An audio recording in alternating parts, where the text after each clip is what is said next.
Good morning, students. In previous video session, we have discussed the second unit, last topic, which is uniform circular motion, non-uniform circular motion, and centripetal acceleration. After I told you to do some of the homework I gave from the book back questions. I believe you all did your homework. It is good for you. Now, we are going to a new topic, a new unit, laws of motion. Unit 3, laws of motion.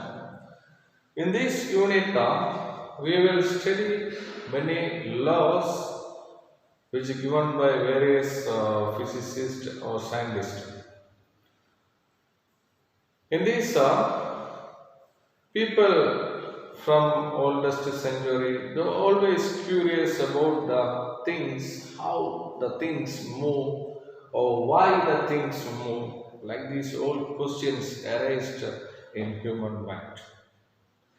We know that there is an interaction between the human and the species and the nature.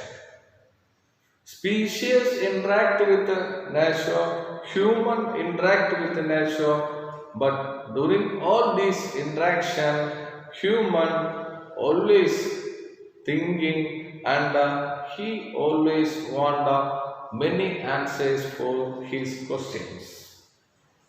That's what humans started to think.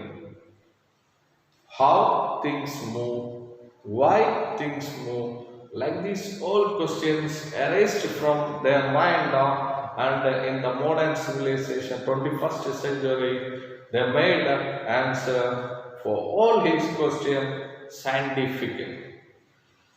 In this, if you are saying 2500 years ago, Aristotle said forces cause motion. What he said, forces motion. It means you are applying a force on a body. It is a reason why the object is moving. If I am saying an example, you see this duster. It is in my hand. It is staying at rest. This duster is staying at rest over this book. I am keeping this book, that is what? If I am keeping this book is at rest, until I apply a force on this book, it is continuing to stay at rest. So that is what Aristotle said, if you are applying a force on this object, it will start to move. Forces cause motion. That's what. So the thing is, if you are applying a force means what? Push or pull. If you are pulling or pushing this book, it will move. That is what Aristotle said. But he didn't prove that. He just said from his common sense. He didn't prove it. He just said in 2500 years ago, Aristotle said forces causes motion. He just said all these things from his common sense. Later, in 15th century, Galileo, another scientist, he challenged this Aristotle idea. He said it is not possible, it is not possible. Aristotle was said from his common sense. Now the Galileo, he was trying to prove from some experiment. So in 15th century, Aristotle idea was challenged by this Galileo and he made an England plane. First he made an England plane by using rough surface. Then he started to drop a ball from this England plane and this surface is rough. When he told, when he dropped the ball from this inclined plane, what happened means it reaches the bottom of this inclined plane, again it is traveled some distance, then up to here, little more, it traveled in that inclined plane also. Now what he did means, he used smooth surface on that inclined plane. Now he dropped the ball from same height, but he got a result. What result he got? On the another inclined plane, the ball reaches the same height as he dropped. So see the difference. First he used a rough surface. The ball was dropped from some height, but what happened to the ball? It reaches some height on another inclined plane, but now he used a smooth surface. The ball reaches the same height as he dropped on the another inclined plane also. Now what happened is, he used one inclined plane, which is what? Which is, he reduced the height of second inclined plane. Now what he observed? He dropped the ball from this height. Now it traveled long distance. Now it traveled long distance. This is what third thing he did. He reduced the height of the inclined plane. At last, what he did? He just removed the inclined plane and he dropped the ball. So what happened? The ball goes horizontally. The ball goes horizontally, infinitely it goes.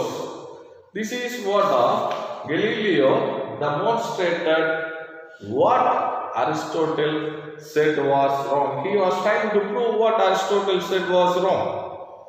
So, Galileo demonstrated all these things by using some small experiment.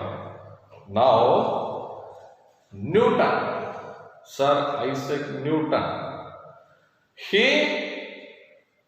in his view, from his idea, what Galileo said, what Aristotle said, all these scientists, all the ideas was proven by what?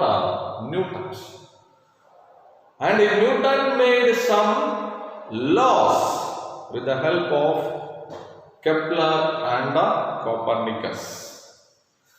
Newton made some law about what Aristotle said was correct. Aristotle said forces causes motion. The Newton, in his first law, he said what Aristotle said was correct. Here, we all know Newton's first law. What is Newton's first law? What is Newton's first law? Every object continues in its state of rest of uniform motion until there is an external force applied on the object. For example, what Newton said? Aristotle said the forces causes motion. If a book is there, it will not move until the force is applied. That is what Newton proved and made a law. He said every object continue in its state of rest of uniform motion. You see, book is here. It will continue to stay at rest until when? Until when an external force applied on it. So until I am applying a force, then only the book can move. This is what Aristotle said before. Now Newton gave first law. That is what he proved. Every object continues to stay at rest or uniform motion until there is an external force applied on it. That is what Newton said in his first law. You can see in page number 106, Newton's first law. Newton's proposed 3 laws, first law, second law, third law. It is very important laws you have to learn. In this first law, page number 106, you can see every object continues to stay at rest or in its uniform motion until what? An external force applied on it. You can see page number 106. And he made a concept which is called inertia. Inertia. And what he is saying means this object is staying at a rest. It is due to inertia. It is due to inertia. Inertia means what? Inertia means the inability of the object to change its state. The object is staying at rest because what property? Inertia property. Inertia means the inability, not the ability, the inability of this object to change its state. That is what inertia. Any object which is in its state of rest, any object which is moving, it has an inability to change its state. That is what he gave 4 ideas: inertia of rest, inertia of motion, inertia of direction. 3 ideas. First one is inertia of rest. Assume that you all are sitting in a bus. You are sitting in a bus. The bus is stopped. You are going, you got a seat and you are sitting in the bus. Suddenly the bus driver came and he started the bus. What will happen to you? What will happen to you? What will happen to you? Your body will move, just your body will push backward. This is what he said, Newton has said. Inertia of rest. Because the inability of your body to change its state from rest to motion. Because you are sitting at rest. You are sitting at rest in the bus driver started the bus, but your body is not have the ability to change that moving state. Because that is what inertia of rest. So you can mark it down, page number 107. The inability of an object to change its state of rest is called inertia of rest. Mark that. Then the second one is inertia of motion. For this, the best example, I think everyone had the experience of this. Everyone had the experience, everyone had the experience of traveling in a bus. When you are standing and traveling or sitting and traveling in the bus, suppose the driver goes very high speed, suddenly he applied brake. When he applies sudden brake, we all know that those who are sitting or those who are standing, they will just move forward like this. Isn't it? Isn't it? Are you experienced of this? Yes, when you are sitting in the bus, maybe you are sleeping, maybe you are thinking some other thing, maybe you are standing. But the bus is moving, suddenly when the driver applied the brake, your body will push forward. That is what inertia of motion. Because the inability of your body to change its state of uniform motion from rest. The inability of your body to change its state of uniform motion from its own. We are moving, but what are? It is an inability. That is what inertia of motion, inability of our body, inability of body to change its state of what? Uniform motion. The last one is inertia of direction. You can tell this example. Before I told, we all have this game on when we are small. What are? Just we are taking a rope, tying a stone and rotating. We can see it is rotating in what? A circular motion. Why? What will happen suddenly when this rope cuts? What will happen? You are rotating that rope with a stone very fast. Suddenly the rope gets cut. When the rope gets cut, what will happen? The stone will move straight direction. Suppose you are rotating like this. When it reaches this, it will go like this, straight direction. Why again it is not continuing, the stone is not continuing to rotate? What are? In circular motion. This is what we are saying, the inability of the body to change from its state, what are? To change its direction. That is what the inertia of direction, the inability of an object to change its motion, direction of motion on its own. So you can see these three definition and example, page number 107. It is the explanation for Newton's first law. So what is Newton's first law? Every object, page number 106, you can see every object continues its state of rest of uniform motion unless there is an external force applied on it. In that, what is meant by inertia? Inertia means what? The inability of a body to change its state of rest of uniform motion. The inability of a body to change its state of rest of is uniform motion. In that, okay, is inertia of rest, inertia of motion, inertia of direction. You have to study this, go through the example and the definition. Inertia of rest means what? The inability of a body to change in its state of rest by its own. It is called inertia of rest.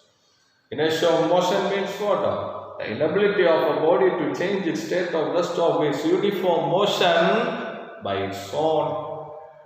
It is what inertia of motion, and inertia of direction means what? The inability of the body to change its state of uniform, changes state of direction. Yeah, direction of motion on its own. It is called the inability, inertia of direction. So mark this page number. It is there in the page number 107. Now Newton's second law. Newton's second law. Next it is given about inertial frame. You have already studied about the frame of reference from second unit. You can just go through that. Now Newton's second law. Newton's second law, what he said? The force acting on the object is equal to the rate of change of its momentum. F is equal to dp by dt. That is what the force acting on the object is equal to its rate of change of its momentum. That is what he said. From this, you know, this momentum P is equal to mv. So substitute this mv here. So F is equal to m. I'll show you here. So P is equal to mv. Substitute this in equation 1. This you keep equation 1. So F is equal to d of mv by dt. This you can write order. This you can write F is equal to m. You can take it outside dv by dt. This dv by dt means linear acceleration. So F is equal to ma. This is Newton's second. It is very important 3-mark question. In previous exam, it is asked, you have to write the definition first, law first, then you have to prove this. First, what are the force which is acting on body is object. The force of the object is equal to what? The force of the object is equal to its rate of change of its momentum. F is equal to dp by dt. P means momentum. P is equal to mv. Substitute here. So take this m outside. M into dv by dt. So F is equal to ma. In this law, Newton's second law, he explains what? That is what? He explains what? In this law, he is explaining F is equal to ma. That means, if you are applying the force on a heavy body, the acceleration will be less. Suppose, that is what? Suppose a heavy body person and a slim body person which is running. So, how much force is applied by the heavy body person and the same slim body person? For example, some 200 Newton force is applied by them. But who will win? The slim body person. Because what? Because his mass is less. Mass is less, his force is what? They applied the same force because his mass is less, that's what he got first prize. And he said what? Force is what? If the mass is high, force applied on the body is what? Less. High. And you have to apply heavy force on the body. It is what? And F is equal to ma, acceleration. You are applying more force, more acceleration. That is what he proved from his second law. When he applied more force, more acceleration. That is what you can see in the cricket and all. Fast bowlers, they apply what? More force. So what? The acceleration is more. That is what the difference. Then there is this is what? You know, force unit is what? Newton. So the same unit of force is Newton. And you know, 1 Newton means what? 1 Newton is defined as a force which is acting on 1 kilogram of mass to given an acceleration of 1 meter per second. You can see in the page number 109. 1 Newton is defined as the force which acts on 1 kilogram of mass to give an acceleration of 1 meter per second square in the direction of force. Based on this, F is equal to ma. Now, here again there is a part Aristotle versus Newton's approach. We can just go through that. As per Aristotle said the forces cause what? Motion. Forces cause motion. But in that Galileo's approach, last diagram, in this diagram what is happened? What is happened? The ball moves horizontally. You know this in all other case, balls moves and it stops. Why the ball stops? It moves until this height, again it will come here, but the ball velocity becomes 0. How it becomes 0? How it becomes 0? There Aristotle said was correct because of the frictional force. That is what Newton's proved by using his second law. Because of the frictional force acting on here. In Galileo's first approach, rough surface, more frictional force is there. That's what it stops very fast. Second diagram, Galileo's approach, Galileo's second diagram, what it proved? smooth surface, it moved more distance because what frictional force is less there. So what Aristotle said was what correct. That is what Aristotle from his common sense he said. But Newton's what proving these all things. That is what this Aristotle versus Newton approach. You can just go through that. Here important thing is Newton's second law and this derivation. Okay. Now Newton's third law.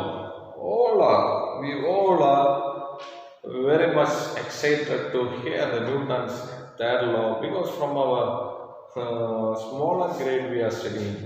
We always remember that every action there is an equal and opposite reaction.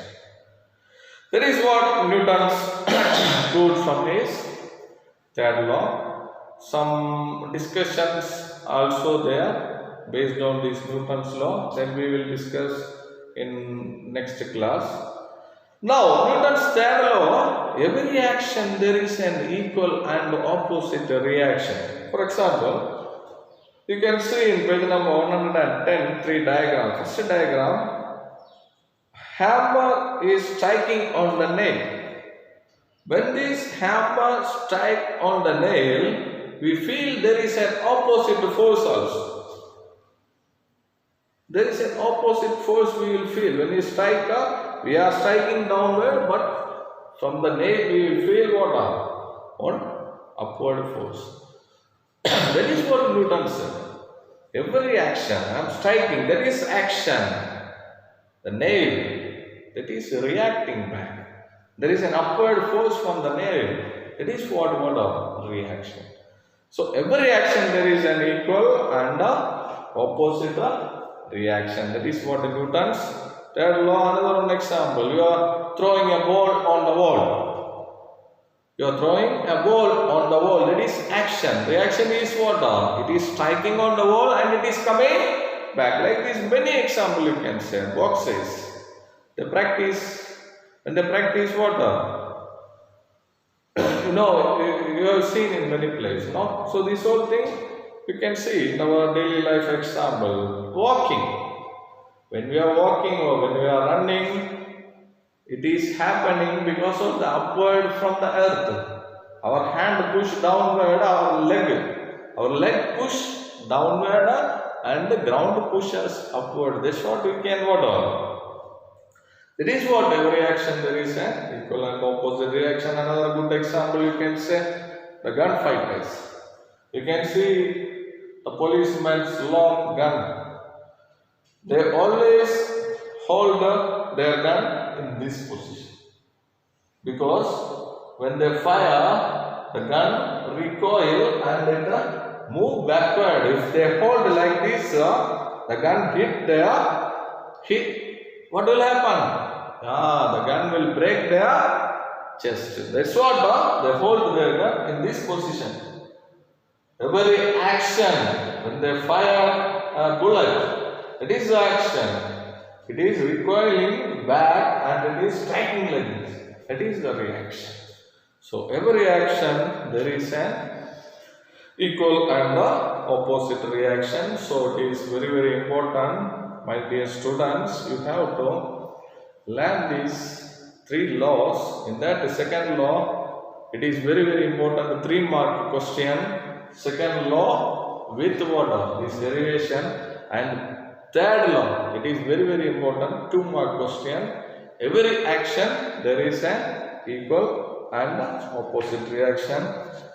Now today's homework is page number 106, Newton's first law of motion. You have to write in notebook, and inertia of motion, inertia of rest, inertia of direction. This all definition you have to learn and you have to write. Then Newton's second law with this derivation, you have to note down it. It is very, very important. Then Newton's third law. Practice in home. We will see you with the discussion on Newton's law on tomorrow's session. Bye bye. Thank you all.